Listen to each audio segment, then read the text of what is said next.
মানব জীবন মানে একটি যুদ্ধ। এই যুদ্ধ ও সংগ্রামে যেমন সাফল্যের পুষ্পমাল্য আছে, তেমনি আছে ব্যর্থতার গ্লানি। জীবন যুদ্ধে পরাজিত একজন মানুষের কাছে এই পৃথিবী হয়ে ওঠে জাহান্নামের একটি টুকরা। ব্যর্থতা আর হতাশা সব কিছু মিলেই এই জীবন তার জন্য অসহনীয় হয়ে ওঠে। এ থেকে মুক্তির কি কোনো উপায় আছে?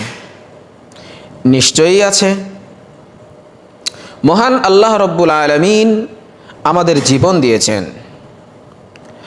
আমাদের জীবনকে পরিচালনা করার জন্য দিয়েছেন একটি নীতিমালা বা একটি সংবিধান। আর সেই নীতিমালা বা সংবিধানের নাম হচ্ছে আল কোরআনুল কারীম। তাই আসুন আমরা কোরআনের নীতিমালা বা সংবিধান দিয়ে জীবনকে আরও সুন্দর ও সাফল্যমণ্ডিত করে গড়ে তুলি। আল্লাহ তাআলা আমাদের সবাইকে সহি বুঝ দান করুন। আমিন।